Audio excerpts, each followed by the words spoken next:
ॐ पवित्रं ते विततं ब्रह्मणस्पते प्रभुर्गात्राणि पर्येषि विश्वतः अतप्ततनुर्तदात्मो अश्नुते अतप्ततनुर्न तदामो अश्नुते सीता स इद्वहन्तस्तत्समासत। ॐ पवित्रं ते विततं ब्रह्मणस्पते प्रभुर्गात्राणि पर्येषि विश्वतः अतप्ततनुर्न तदामो अश्नुते श्रिता स इद्वहन्तस्तत्समासत।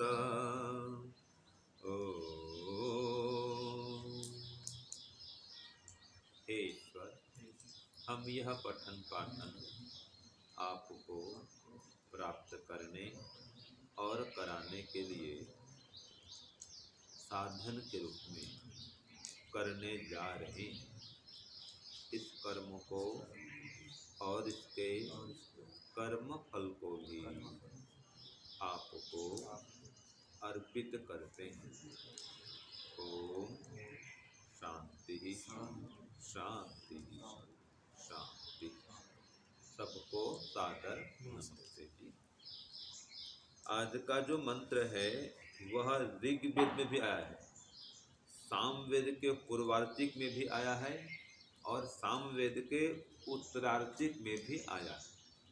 ठीक है जी। सामवेद को दो भागों में विभक्त किया है, पूर्वार्चिक और उत्तरार्चिक। ये कह सकते हैं पूर्वार्ध और उत्तरार्ध, तो दोनों में सामवेद में और ऋग्वेद में भी है। तो इसका विषय है जी पवित्र, देवता पवमानसो, और छंद है निश्चित गायत्री, निश्चित जगती छंद। तो देखिए तप की महिमा इसमें बताई गई। तप, ये कह सकते हैं तप क्या है, तप क्यों करें, तप कैसे करें, इसका रहस्य यहाँ खोला गया। हाँ जी, तप क्या, क्यों, कैसे। दूसरा विषय होता है तपस्या का वास्तविक स्वरूप क्या है। लोग जंगल में जाकर तपस्या करते हैं भाई, और कैसे कैसे लोग तपस्या करते हैं। अभी ये महाकुंभ में कैसे कैसे तपस्या लोग कर रहे थे। देखो, कोई खड़ा है, कोई चारों ओर अग्नि जला के बीच में बैठता है, अनेक प्रकार के तप करते हैं लोग। तो योग दर्शन के अनुसार, वेद के अनुसार तप क्या है आज हम समझेंगे, और उस तप का महत्व क्या है, या कि मंत्र में बताया गया है कि तप का क्या महत्व है, तप क्यों करना चाहिए। ठीक है जी। तो तप क्या है, क्यों करें, कैसे करें, तप करने से क्या लाभ होता है और नहीं करने से क्या हानि होती है, इन सब विषयों पर आज हम विचार करेंगे। तो देखो, सबसे पहले मंत्र में कहा है कि ब्रह्मणस्पते, हे ब्रह्मांड के पति, अथवा हे वेद ज्ञान के पति, हे ब्रह्मांड के स्वामी, वेद ज्ञान के स्वामी परमपिता परमात्मा, ते पवित्रम विततम, जो तेरा पवित्र कारक, पवित्र ज्ञान सामर्थ्य सर्वत्र फैला हुआ है। ठीक है जी। विततम विस्तृत है, तो सभी जगह विस्तृत है, फैला हुआ है। तो क्या फैला है, ज्ञान रूपी सामर्थ्य जो परम पवित्र, और प्रभु कि तुम प्रभु, इस पवित्र के साथ तुम प्रभु, माने ये पवित्र सामर्थ्य है, ज्ञान का सामर्थ्य है, इसके साथ ही हे प्रभु आप भी गात्राणि, मेरे शरीरों में, यहाँ तक कि शरीर के जो अवयव हैं उनमें भी विश्वतः पर्येषि, सब ओर से प्राप्त हैं। ठीक है जी। तो देखो यहाँ पर परमात्मा के लिए शब्द है प्रभु जी। हाँ जी, रुपेश जी, लोग बोलते हैं प्रभु प्रभु, प्रभु शब्द कहाँ आता है? देखो वेद में आ जाया है प्रभु, स्पष्ट है ना। प्रभुर गात्राणि, वो जो परम पिता परमात्मा हैं, प्रभु हैं, वे हमारे शरीर के भी अंगों में विश्वतः पर्येषि, सब जगह व्याप्त है। तो जिस प्रकार शरीर में व्याप्त है वैसे संसार में भी व्याप्त है। इसलिए एक जगह आता है विभु प्रभु इति त्वा उपासमहे वयम। क्या कहा उसमें? लिखो जी, विभु प्रभु इति त्वा उपासमहे वयम। वहां पर दोनों कह दिया, विभु भी कह दिया और प्रभु भी कहा कि परमात्मा विशेष रूप से सर्वत्र व्याप्त है, वो विभु। और प्रभु माने पूर्णतया समर्थ है, स्वयं अपने सत्ता में सर्वत्र विराजमान है, प्रभु सबके स्वामी है। तो ऐसे विभु प्रभु परमात्मा जो सर्वत्र व्याप्त हैं, उनको कौन प्राप्त कर सकता है? तो मंत्र कहा है कि जो तपस्या से अपने को तपाता है, तप से अपने को युक्त करता है, वही उस परमात्मा को प्राप्त कर सकता है। और अतप्त तनु, जिसने अपने शरीर को तप से नहीं तपाया, अतः आमोह है, आमोह माने कच्चा, जो कच्चा है वह उस पवित्र परमात्मा को, परमात्मा के पवित्र ज्ञान विज्ञान को प्राप्त नहीं कर सकता, न अश्नुते, नहीं प्राप्त कर सकता। और श्रितासह इत, जो पका हुआ है वह उस परमात्मा को वह अंतः धारण करते हुए भली भांति सम आसत, भली भांति अच्छी प्रकार से सम्यक रूपेण को धारण कर सकता है, प्राप्त कर सकता है। तो जो अतप्त तनु है, जो तपस्वी नहीं है, वो परमात्मा को प्राप्त नहीं कर सकता। इसीलिए तप करना चाहिए। तप क्यों करना चाहिए? क्योंकि तपस्या करेंगे तभी परमात्मा को प्राप्त कर पाएंगे। अगर तपस्या नहीं करेंगे तो परमात्मा की प्राप्ति असंभव। लेकिन तपस्या है क्या, इसको समझे बिना ठीक से तप भी तो नहीं पाएगा। ये तप क्या है, तपस्या क्या है? तो तप क्या है, क्यों करें, कैसे करें, है ना, इससे लाभ क्या होगा, इस पर विचार करते हैं। तो तपस्या क्या है, इसको योग दर्शन में कहा तपो द्वंद्वो सहनम, तपो द्वंद्वो सहनम, द्वंद्वों का सहन करना ही तप है। द्वंद्व माने जोड़ा, किस किस का जोड़ा? सुख दुख, मान अपमान, हानि लाभ, सर्दी गर्मी, भूख प्यास, इन सबको सहन करते हुए ईश्वर की ओर बढ़ते रहना, धर्म कार्य को करते रहना, और ये सभी द्वंद्वों को सहन करना, यही क्या है, तप है। ठीक है जी। तो तप माने क्या है? सभी द्वंद्वों को सहन करते हुए ईश्वर की ओर बढ़ना। जैसे कि बहुत गर्मी है, आप ध्यान करने बैठे हैं, देखना कई बार ऐसे होता है और लाइट चली गई, ठीक है, और शरीर में पसीना पसीना पसीना आ रहा है, पूरा वो गर्दन से नीचे तक, कमर तक वो पसीने का क्या है, धार पर पूरा बह रहा है। कभी अनुभव क्या है से, यहाँ तक पसीना गर्मी महीने में, मई के अंतिम में, जून के प्रथम में जो बहुत गर्मी पड़ती है, उस समय आप ध्यान करने बैठे हैं, लाइट चली गई और इतना पसीना आता है, तो भी ध्यान से उठना नहीं, बैठे रहो। बहुत ठंडी हो रही है, नहीं जी ध्यान नहीं करेंगे जी, बस कंबल उड़ के सोते रहो, वो भी ठीक नहीं है। तो वो सर्दी काल में भी ध्यान करो और गर्मी काल में भी ध्यान करो। बहुत सम्मान हुआ तो भी ध्यान करो, और कहीं अपमान हो गया तो भी ध्यान करो। घर में विवाह है तो भी ध्यान करो, और किसी की मृत्यु हुई है तो भी ध्यान करो। इतनी बड़ी बात है। तो हर परिस्थिति में परमात्मा को याद रखो।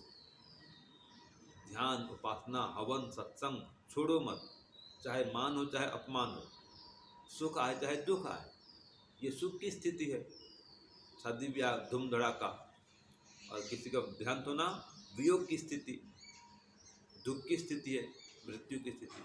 तो दोनों स्थिति में सुख हो चाहे दुख हो, ध्यान, उपासना, हवन, सत्संग, जो भी आपके नित्य कर्म है, आध्यात्मिक नित्य कर्म, जैसे कि रोज सुबह शाम ध्यान करना, ये नहीं छोड़ना, स्वाध्याय करना, स्वाध्याय में अनध्याय नहीं होना चाहिए, ये तप है।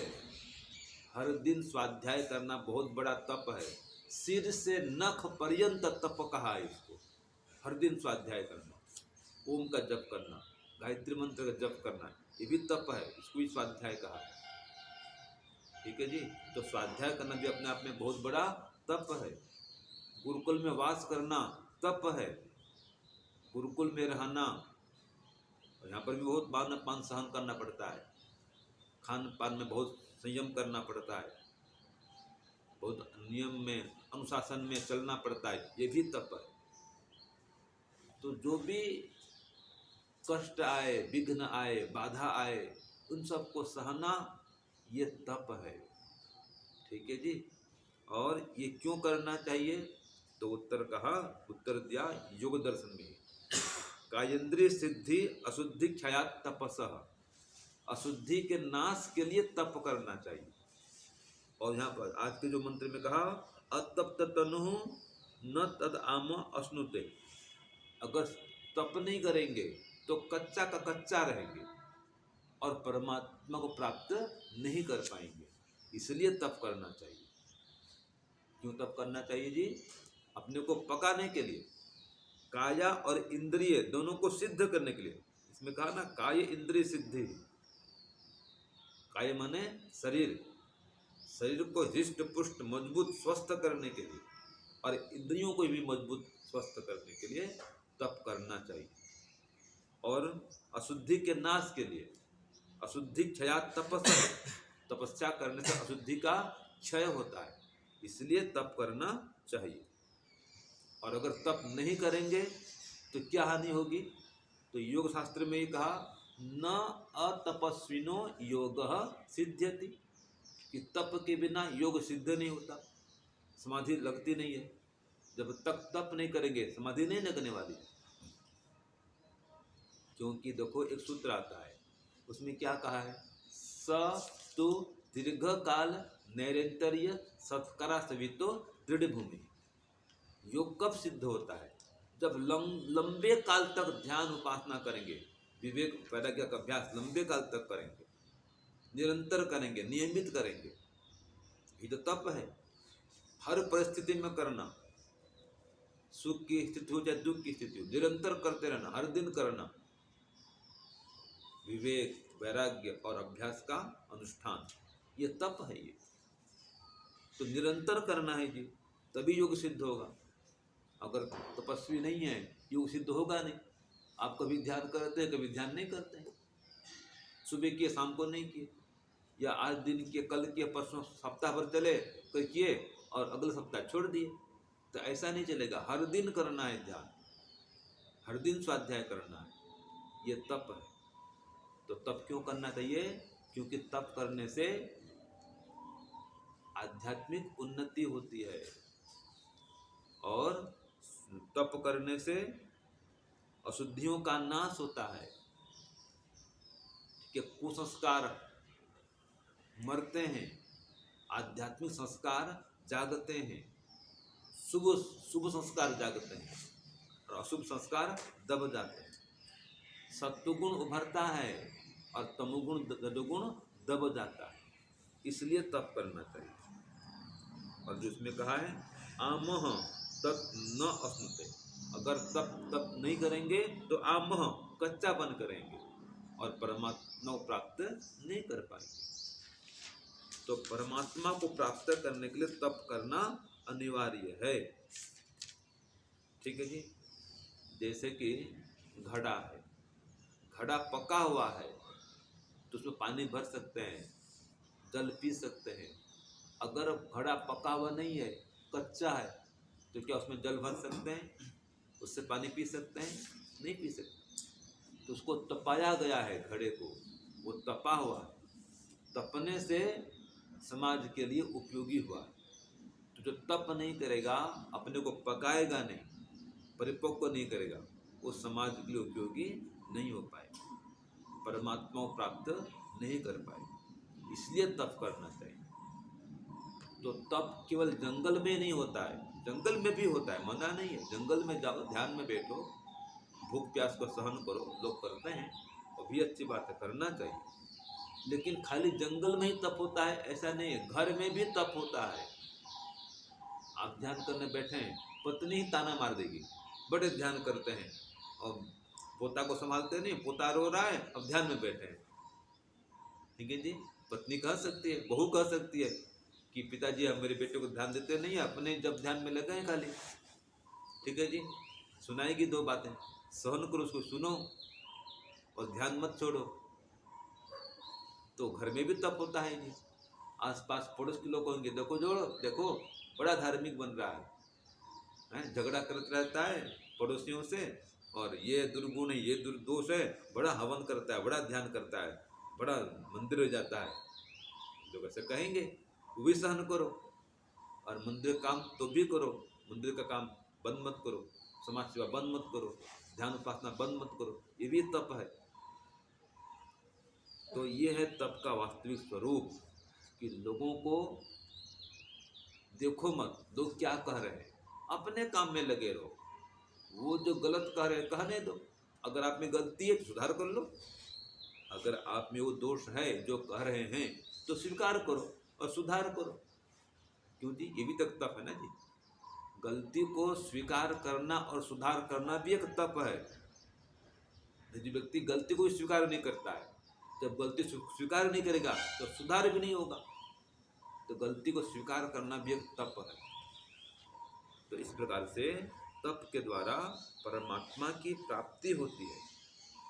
नहीं तो अतप्त तनु, तपाई नहीं शरीर को, इंद्रियों को मजबूत नहीं किए हैं, तो सर्दी गर्मी भी सहन नहीं कर पाएंगे, मान अपमान भी सहन नहीं कर पाएंगे, दुखी रहेंगे, विचलित रहेंगे और इस योग मार्ग को छोड़ देंगे।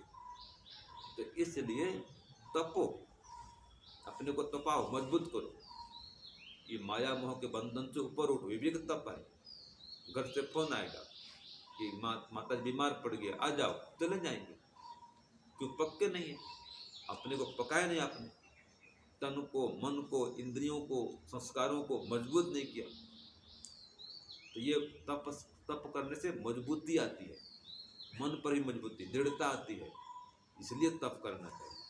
तो गुरुकुल में रहना तप है, लंबे काल तक रहो, लेकिन 1-2 साल रह जाएंगे, ये तप नहीं हुआ, अभी तो घड़ा कच्चा है।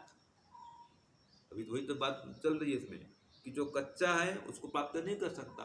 तो गुरुकुल में 2 साल रहे, 3 साल रहे, अभी पके नहीं हैं, कच्चे हैं, और कच्चा घड़ा काम नहीं आता।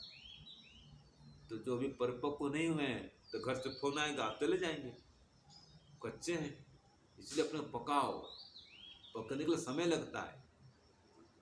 ये गेहूँ पकता है जी, समय लगता नहीं लगता है। आप गेहूँ के बीज डालो, बोलो 7 दिन में मुझे मिल जाए फसल, मिलेगा? नहीं मिलने वाला है। समय तक पकाओ उसको, बुजुर्ग पकाते हैं, पकाओ उसको। अभी पानी डाले उसमें गरम के, बस 2 मिनट में हाँ जी लाओ जी, खाओ चावल जी, हो जाता है क्या? चावल को पकाने में समय लगता है, और जब तक पके नहीं खा नहीं सकते। कच्चा चावल कैसे खाएंगे? तो पहले पकाओ, ऐसे अपने आप को पकाओ, यही तप है। तो जब पक जाएंगे तो आपका उपयोग समाज वाले कर पाएंगे। हमने अपने को पकाया है, तपाया है, तो आप सबका उपकार कर पा रहे हैं। ये उपदेश प्रवचन, देखो हर दिन एक मंत्र आता है, हर दिन एक नया मंत्र आ रहा है, और हर सबकी व्याख्या करनी है। तो क्यों हो रहा है भाई संभव? ये गुरुजनों का दिया हुआ पाठ है, सिखाया हुआ पाठ है, उनसे पढ़ा हुआ ज्ञान है।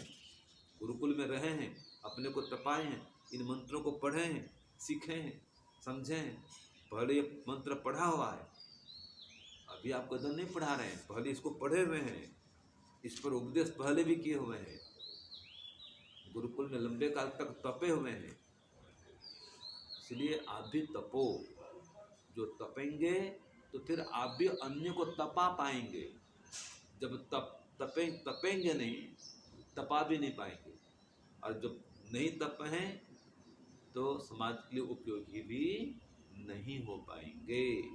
इसलिए तप करो, तपो, मान अपमान को सहन करने का सामर्थ्य लाओ, सुख दुख रोग वियोग सबको सहन करने का सामर्थ्य बढ़ाओ। ये तप है। तो ये तप घर में भी होता है, गुरुकुल में भी होता है, और जंगल में भी होता है। करना यही है बस कि हर परिस्थिति में ईश्वर को छोड़ना नहीं है, हर परिस्थिति में ईश्वर की ओर बढ़ते रहना, और सभी द्वंद्वों को सहन करते हुए बढ़ना है। ये तप है। तो इस प्रकार तप करेंगे तो वो जो परमपिता परमात्मा का विस्तृत ज्ञान है, फैला हुआ सामर्थ्य है, उसको प्राप्त कर पाएंगे, तो उस प्रभु की प्राप्ति होगी। और नहीं तो अतप्त तनु न तत् आम अस्नुते, अगर अपने को तपाए नहीं है तो परमात्मा को प्राप्त नहीं कर सकते। फिर क्या होगा, हानि क्या होगी? बैक टू दी पेविलियन, हाँ, लौट के बुद्धू घर को आए। ठीक है जी, नहीं तपे हैं, फोन आया, एक फोन आया, घर चले जाएंगे। लौट के बुद्धू घर को आए बोलते हैं उसको। हाँ, पुनर्मुसुको भव। ठीक है जी, ऐसा ये कहावत है, कहानी भी इसकी है। तो यहाँ रहते हो तो तपो, तपाओ, परिपक्व बनो, फिर बाद में घर जाओ, मना नहीं है, तप करके जाओ तो घर वाले ही प्रसन्न होंगे। विद्वान बन के आए बेटा हमारा, गांव में आपका नाम करेंगे, उनकी फिर प्रशंसा होगी, देखो उनका बेटा विद्वान बन गया है। सन्यासी बन के जाओ, देखो और प्रभाव पड़ता है, सन्यासी बन गया बेटा, बहुत प्रभाव पड़ता है। माता पिता गर्व करते हैं कि मेरे बेटा सन्यासी है, विद्वान है भाई। तो तप करके जाओ, गाँव वालों को भी लाभ दोगे, नगर वालों को, प्रांत वालों को, सबको लाभ दोगे। ठीक है। एक घटना सुनाओ, सच्ची घटना सुनाओ, फिर विराम देंगे। एक बार डीएवी स्कूल की ओर से, डीएवी संस्थान की ओर से सन्यासियों का सम्मान हो रहा था। हर प्रांत से सन्यासियों का चयन किया जाता था सम्मान के लिए। और मुंबई में वो कार्यक्रम था, पूनम सूर्य जी वहाँ के मुखिया, तो वो सम्मानित करते थे। जाने आने का फ्लाइट में टिकट देना, कोई धनराशि भी देना, और सम्मान पत्र देना बहुत बड़ा बना करके। तो तब मैं कच्छ में था, गुजरात में, तो गुजरात की ओर से मेरा नाम वहाँ पर ये किया गया सम्मान के लिए। मेरे पास निमंत्रण आया, आप आइए, टिकट आया, देखो टिकट भी कर दी, जाने आने का फ्लाइट में। मैं गया जी, सम्मान हुआ, उसके बाद में वापस आ गया। अब कुछ महीनों के बाद में फिर फोन आया है, ठीक है, कि आपका हम नाम दे रहे हैं छत्तीसगढ़ की ओर से। मेरा जन्म स्थान छत्तीसगढ़ है, तो उन्होंने कहा कि हमारे यहाँ के सन्यासी छत्तीसगढ़ के और शांतानंद जी हैं, इनका नाम भेजो सम्मान के लिए। तो नाम भेज दिया गया डीएवी स्कूल में। तो मेरे पास फिर फोन आया डीएवी स्कूल से, फिर उन संस्था फिर फोन आया, भाई आपका नाम छत्तीसगढ़ की ओर से आया है सम्मान करने के लिए, आपका सम्मान तो हो चुका है ना गुजरात की ओर से। मैं कहा हाँ, तो फिर वो कैसे भेजते हैं, और छत्तीसगढ़ से कैसे भेजते हैं आपका नाम? मैं कहा ये ऐसा है जी, मेरा कर्म स्थल जो है, कर्मभूमि मेरी ये गुजरात है, और जन्मभूमि छत्तीसगढ़ है। तो उनको तो पता नहीं कि मेरा सम्मान हो चुका, आप कर चुके हैं गुजरात की ओर से, तो इसलिए अपना नाम भेज दिए कि हमारे छत्तीसगढ़ रत्न मानते हैं, छत्तीसगढ़ के गौरव ऐसे मानते हैं, और मेरा नाम वहाँ भेज दिए। तो मैं क्या कर सकता हूँ भाई, मुझे अपना मानते हैं वो, इसलिए भेज दिए। तो कोई बात नहीं, उनको बोल दी भाई इनका सम्मान गुजरात की ओर से हो चुका है, और कोई नाम मंगाओ, और कोई नाम लो। तो ये है। तपने के बाद गांव वाले भी, पूरे प्रांत वाले आप पर गर्व करेंगे कि हमारे प्रांत का ये सन्यासी विद्वान है। तपस्या का ये फल है, ये परिणाम देख लो आप। ठीक है जी, गर्व करते हैं, माता पिता गर्व करते हैं, माता पिता परिवार भाई बहन सब गर्व करेंगे। अगर विद्वान बन के गाँव जाएंगे तो, नगर जाएंगे तो, प्रांत में जाएंगे तो, ये तप करके जाओ। और कच्चा घड़ा समान अधपके हैं, चले गए, बदनामी होगी, देखो देखो घर छोड़ चला गया था, आ गया, वो न घर के न घाट के वाली बात हो जाएगी, फिर बदनामी हो गई, फिर क्यों तपे नहीं, तप हुआ नहीं और तो घर चले गए, तो बदनामी होगी, सम्मान मिलेगा नहीं, उतना बदनामी होगी। तो बने बनाए काम था, छोड़ के चले गए, आगे फिर काम करो, फिर करना पड़ेगा। तो 2-5 साल पीछे जो इधर समय लगाए हुआ तो काम आएगा नहीं बिजनेस में फिर वो, ठीक है, तो मूर्खता है। इसलिए अपने को तपाओ, तपने पर जो लाभ आपको मिलेगा, फिर उस लाभ को समाज में बांट पाएंगे और परमात्मा को ही प्राप्त कर पाएंगे। तो इस लोक में परलोक में दोनों जगह सुख शांति प्राप्ति हेतु, संसार में भी सुख सम्मान पाने हेतु और मोक्ष में भी स्थान पाने हेतु आप तप करें। ये तप का महत्व है, इसलिए तप करना चाहिए। ओम शांति, ओम शांति। सबको सादर नमस्ते।